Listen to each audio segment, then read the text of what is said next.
So now we're going to look at some of the details, and we're going to start with the eye. Now, to begin with, I've created this little lump here. What we're talking about is this sense of the eye as a socket and muscles around, and it's sloping this way because the dog, being a hunter, is looking forward. So we do have to get the eye looking that way a little bit eventually. In other words, this edge is higher than this edge. So I'm going to start taking this down here, like so. So this is the edge of the eye, coming down there. Let's get my picture so that I can look at it as we go along. And I'm going to clean up this paper across here. I'm not going to quite remove it yet because I need that line. So the eye is going to come down here. I'm going to have to redraw this, but the eye is heading in this sort of plane. Let's just take that off a minute there.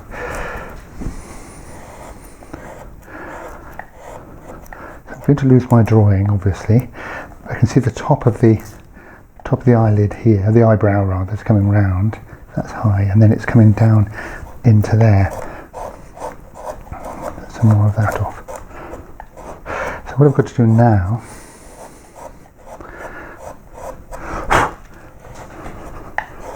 so this here will have to go a little bit deeper, but then we're coming round. What I'm going to have to do now is redraw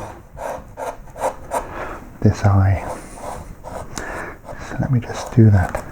So that's an important thing, to get this main change of plane, otherwise this eye is going to be looking straight out this way instead of forward.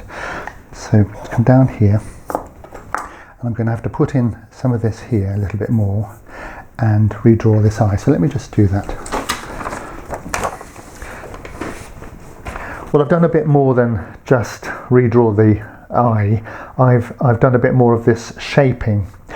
And interesting enough, the shaping itself has sort of created the eye. So although I've put a pencil here, the eye is really formed by the shape of the wood around it.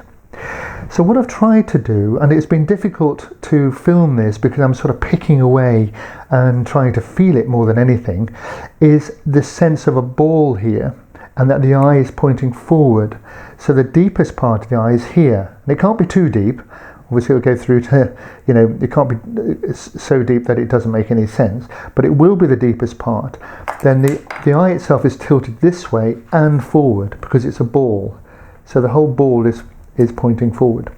So here's the top lid, and if I just put in this picture, you can see there's a bit of a lid here. There's the actual eye in there, and there's our sort of ball around it. So there's a ball around it. It's tricky, as I say, but if you go too deep or you don't like what you're doing, remember you can take wood from around the carving, drop that back, and because you haven't undercut, you can take the whole thing back a little bit. So there is possibility of recarving. So we need to get the whole shape right, and then we're ready to set in the actual edge of the eye itself.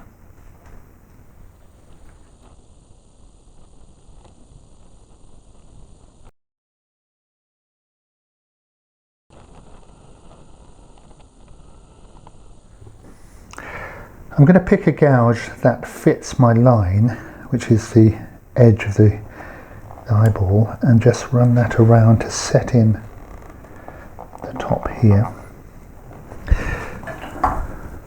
And clean that up very carefully.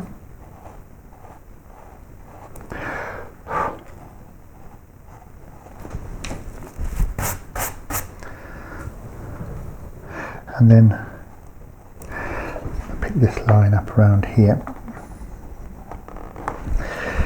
and then this edge is much flatter around this part,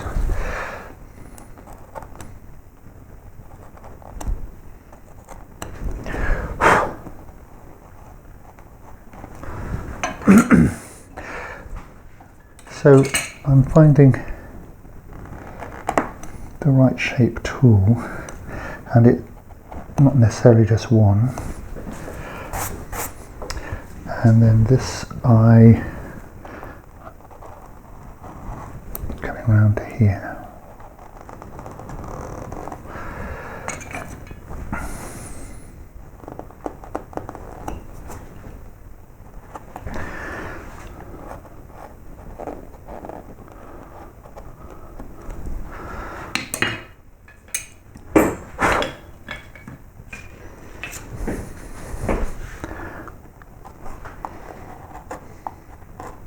So once we've got this eyeball, the eyeball itself set in,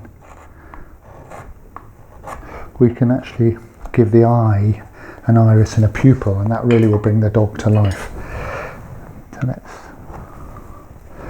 that will come over there a little bit.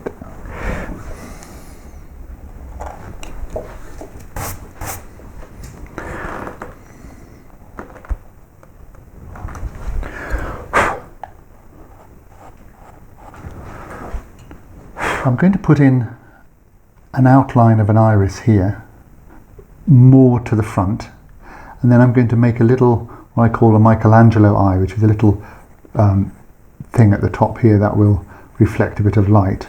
So it'll be something like this. So I know that this tool, which is a number 9 gouge, will give me the actual eyeball that I want. It's not the eyeball, the outline of the iris. So I'm going to line that up and tap that in.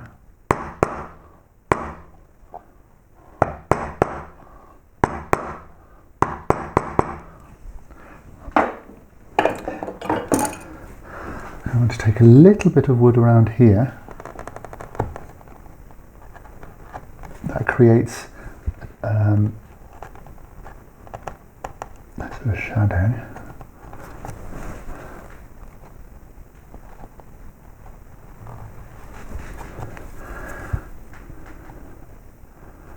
See that down there.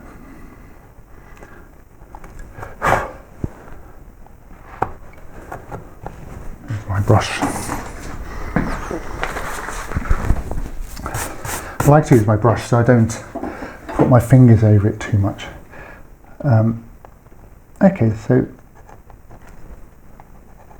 let's get rid of that mark there. So I've got my outline there. Let's make sure that's clean.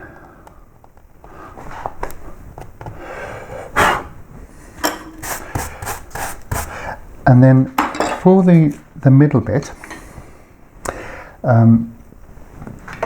there will be a tool that will create, if I can find it here. No. Well, what I'm going to do is I need a parallel edge here, and then this little bit of left over there. So that little bit that's left over is a little bit of light, and I'm going to create it with, I don't have a U-shaped gouge with me here, but I'm going to create it by stabbing in this, it's also number 9, just, and with a narrow gouge filling that in. So this is a U-shaped little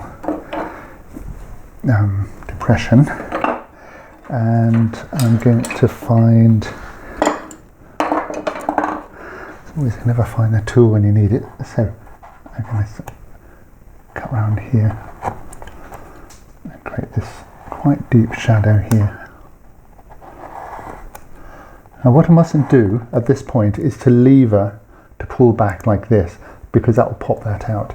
So if anything, I need to come back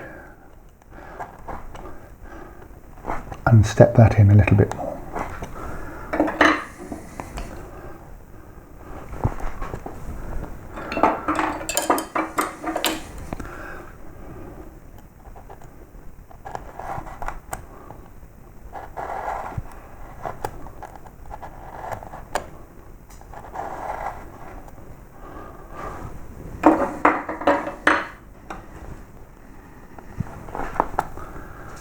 there. Now this pupil now is sticking out because it follows the surface of the eye, the eyeball. But what we need to do is actually take some of that back so that it's not actually in the same plane as the rest of the eye.